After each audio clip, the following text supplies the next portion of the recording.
Hello everyone, હું HK Barad cooking ચેનલમાંથી બોલું છું. મારી ચેનલમાં તમારું સ્વાગત છે. આજની મારી રેસીપી છે દ્રાક્ષનો જ્યુસ.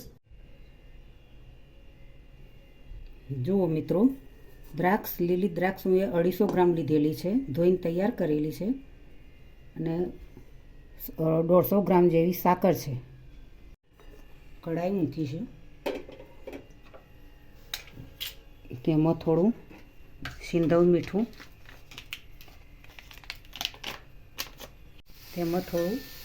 મીઠું, એડ કરીશું. હવે તેને ધીમા ગેસ પર ધીમે ધીમે હલાવતા જઈશું, સાંતળતા જઈશું.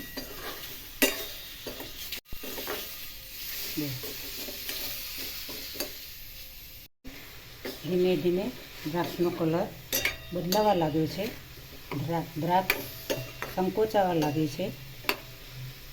તો આ જ્યુસ એસિડિટી અને પિત્તવાળા માટે વધારે જરૂરી છે. તો ધીમે ધીમે હજુ પણ થોડી સંકોચાય પછી એમાં સાકર એડ કરીએ. દ્રાક્ષ ગળી હોય વધારે તો સાકર ઓછી નાખવી, અને ખાટી દ્રાક્ષ હોય તો સાકર વધારે નાખવી. આ પ્રમાણે જ્યુસ બનાવવું. કોઈને જૂની એસિડિટી હોય એના માટે આ જ્યુસ ખૂબ જ જરૂરી છે. પિત્ત થતું હોય તો પિત્તના માટે પણ આ જ્યુસ જરૂરી છે. બિલકુલ એ દ્રાક્ષનો કલર ચેન્જ થઈ ગયો છે. તો તેમાં દ્રાક્ષ છે તે ગળી છે, તેથી હું એ સાકરનો ઉપયોગ ઓછો કર્યો છે. ખાટી દ્રાક્ષ હોય તો સાકરનો ઉપયોગ વધારે કરવો જોઈએ.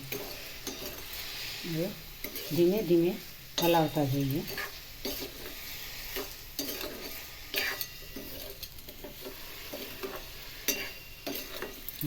ધીમા ગેસ પર ધીમે ધીમે હલાવતા જઈએ. ધીમે ધીમે ઓગળી ગઈ છે.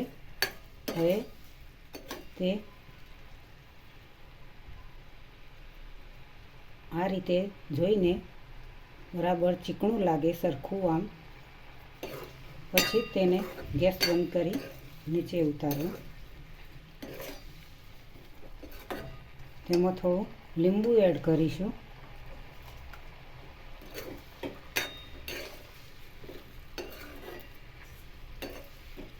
ગેસ બંધ કરી દઈશું.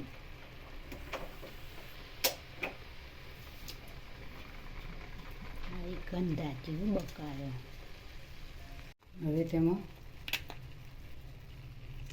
લીંબુ એડ કરીશું.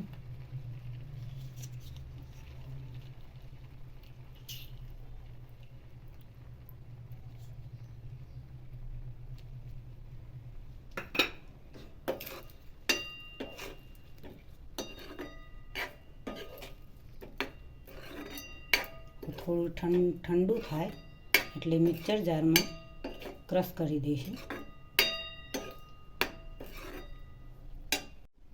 હવે મિક્સર જારમાં સર્વ કરીશું, એડ કરીશું.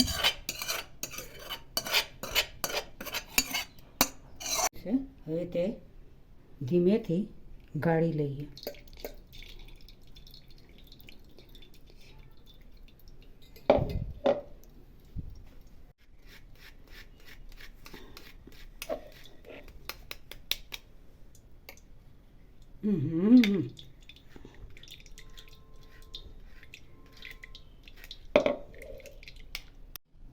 જ્યુસ તૈયાર થઈ ગયો છે.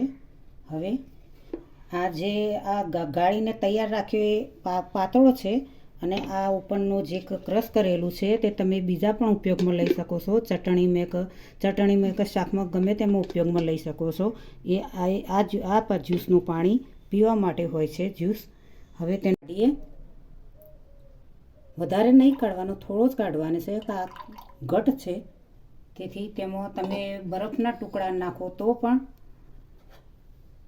પાણી માટલાનો ઉપયોગ કરો તો, ફ્રીજનો ઉપયોગ કરો તો પણ. હવે તેમાં બરફના ટુકડા એડ કરીએ.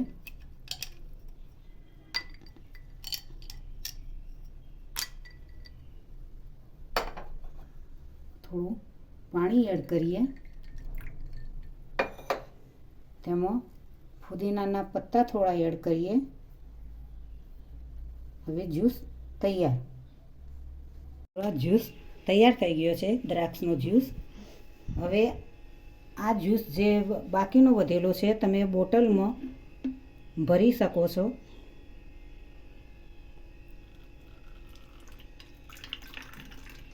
તૈયાર કરી દીધી છે. આ રીતે તમે તૈયાર કરીને ફ્રીજમાં મૂકી રાખો તો લાંબા સમય સુધી તેનો તમે ઉપયોગ કરી શકો છો. હું એ તો થોડો બનાવે છે, તમે બનાવો ત્યારે વધારે બનાવજો, જેથી લાંબા સમય માટે આ જ્યુસ ચાલે, બગડે પણ નહીં. અને ખાસ તમે મન કરીને બનાવશો તો જરૂરથી તૈયાર થઈ ગઈ છે દ્રાક્ષનો જ્યુસ. ખાસ તો આ એસિડિટી અને પિત્તના અને વાયુના રોગવાળા લોકો માટે ખાસ ઉપયોગી છે. તો તમે આજની રેસીપી જોઈને ઘરે જરૂરથી બનાવજો અને આ જ્યુસ બનાવીને જરૂરથી પીજો. અને મારી ચેનલને લાઈક કરજો, શેર કરજો, બને તો કોમેન્ટ કરજો.